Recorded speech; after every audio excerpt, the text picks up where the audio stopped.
అండి. సో నా యొక్క అమూల్యమైన ఓటు ముద్రని సోమవారం వినియోగించుకుంటా. సో ప్రజలందరూ కూడా అదే విధంగా వారి యొక్క ఓటు వినియోగించుకోవాలని మనస్ఫూర్తిగా కోరుకుంటున్నాను. అంటే ఓటేయడానికి వెళ్తాను ఇప్పుడు. అవునండి, ఓటేయడానికి వెళ్తున్నాను. హైదరాబాద్ నుంచి. హైదరాబాద్ నుంచి మీరు దేనికి వెళ్తున్నారు? విశాఖపట్నం ఓటేయడానికి వెళ్తారా? అంటే ఈసారి ఎటువంటి ప్రభుత్వం వస్తే బాగుంటుంది అనుకుంటున్నారు మీరు? మేమా జనసేన, టీడీపీ జనసేన టీడీపీ జనసేన ప్రభుత్వం వస్తే బాగుంటుంది అంటారు. అంటే కారణం ఏంటంటారు? కారణం అంటే అంటే ఇప్పుడు వచ్చే ప్రభుత్వం అంటే ఇప్పుడు వచ్చే ప్రభుత్వం ప్రభుత్వం వస్తే బాగుంటుంది అనుకుంటున్నారు మీరు? అదేముంది, టీడీపీ వస్తే బాగుంటుంది.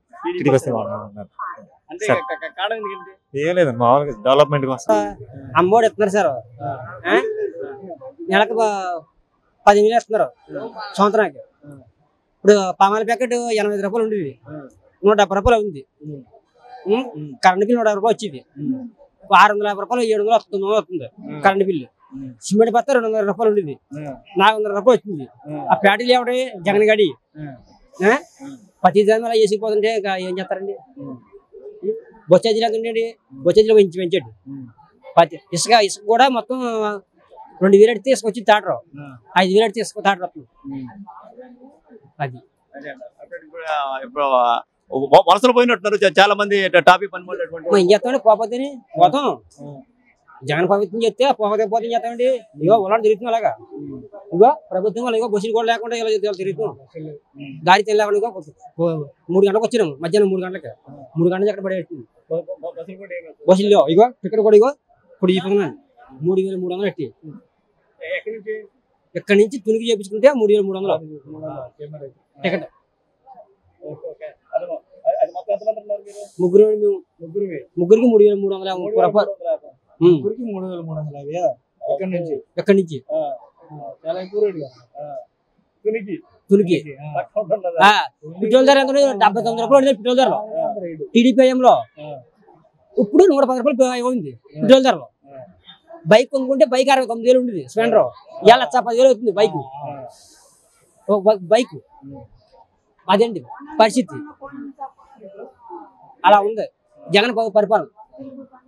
ప్రభుత్వం మారాలండి, మారాలా ప్రభుత్వం. నెక్స్ట్ కూడా ఎవరు వచ్చినా సరే మార్చాలా, ముందు ఉంచకూడదు. ప్రభుత్వాన్ని మార్చాలా. గ్యాస్ కూడా ధరలు 600 ఉండేది టీడీపీ లో, 1,200 రూపాయలు చేయడు గ్యాస్.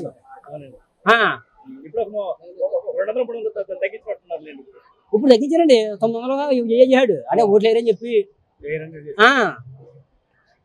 మన డబ్బులు మనకు పెడుతున్నాడు. ఇక్కడ దేనికి వస్తారు? నేను ఓటికి పోతున్నాను. ఓటింగ్ వస్తారా? ఓటేయడానికి వెళ్తాను. ఓటేయడానికి మీ బాధ్యతని మీరు నిర్వర్తిస్తున్నారు. మాది ఆత్మకూరు. నేను నిన్న లోకేష్ వచ్చినట్టున్నాడు అక్కడికి. లోకేష్ వచ్చాడు, ఓటేయడానికి పోతాను. సార్ మీరు చెప్పండి సార్, ఇప్పుడు వచ్చే ప్రభుత్వం ఎటువంటి ప్రభుత్వం వస్తే బాగుంటుంది అనుకుంటున్నారు? మనం ప్రజల మనసులో ఏముందా, మనం ఏం చేయదు. మీరు ప్రజల మనసులో కాదు, ఎటువంటి ప్రభుత్వం వస్తే బాగుంటుందని మీరు అనుకుంటున్నారు? చంద్రబాబు నాయుడు ప్రభుత్వం వస్తే బాగుంటుంది. ఆయన ప్రభుత్వం వస్తే బాగుంటుంది సార్. కారణం ఏంటంటారు? పిల్లలకి ఉద్యోగ అవకాశాలు ఇస్తారు. అంటే దాదాపు ఖచ్చితంగా వచ్చినట్టున్నారు ఈసారి. అంటే మార్చాలని థ్యాంక్ యూ. గుజరాత్ నుంచి అండి సార్. ఇప్పుడు ఇక్కడ ఆంధ్రప్రదేశ్ కి మీరు రావడానికి గల కారణం ఏంటి? కేవలం ఓటు వేయడం కోసం. ఓటు వేయడం కోసం అక్కడ నుంచి చాలా ఖర్చు అయ్యింది. అవును, చాలా ఖర్చు అయింది. ఓటుకి ఇచ్చే ఖర్చు కన్నా ఎక్కువైంది.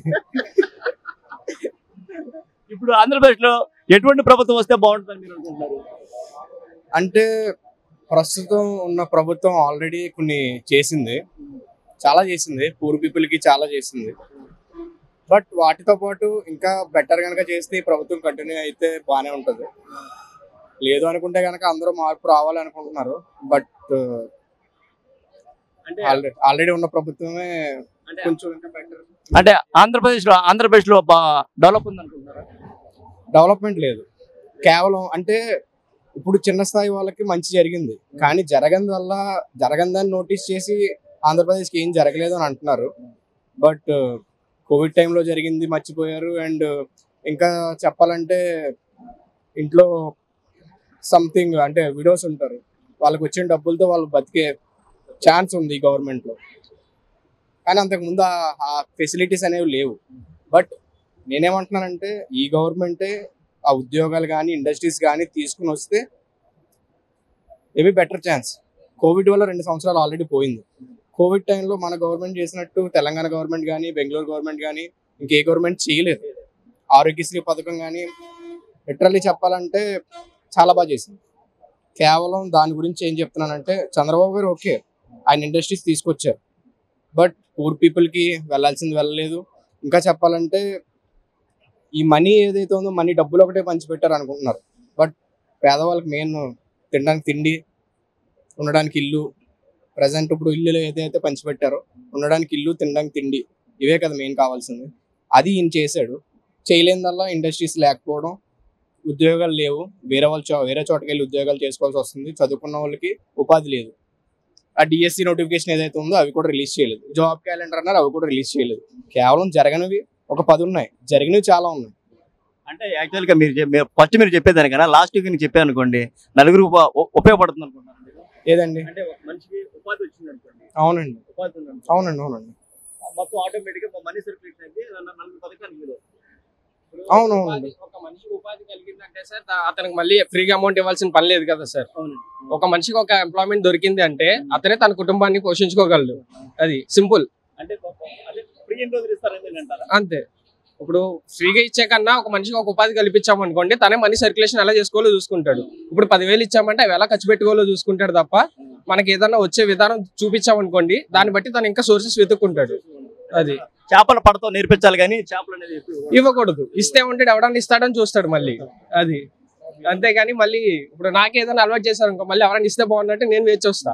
అదే నీకు ఎలా సర్వైవింగ్ ఎలా చేయాలో నేర్పించారు అనుకోండి, సో ఆటోమేటిక్ గా అతనే సర్వైవ్ అవుతాడు. అన్నట్టుగా ముసలి వాళ్ళకి కానీ లేకపోతే ఏమన్నా చాలా వికలాంగులు కానీ అటువంటి వాళ్ళకి ఇవ్వచ్చు, కానీ అందరికీ ఇవ్వడం అనేది భావ్యం కాదంట. అందరికీ అంటే ఇంకా అది వాళ్ళు అలా తీసుకున్నారు, ఇది ఎలా తీసుకురావాలి ఏంటనేది వాళ్ళ జనాల్లోకి ఎలా వెళ్ళాలనే ఆలోచనతో అదంతా పెట్టుకున్నారు, వెళ్ళారు, ఇంకంతా ఓకే. దానివల్ల మన రాష్ట్రం యొక్క ఇది ఉపాధి అవకాశాలు, యువత భవిష్యత్తు కూడా దెబ్బతినే అవకాశం ఉంది కదా.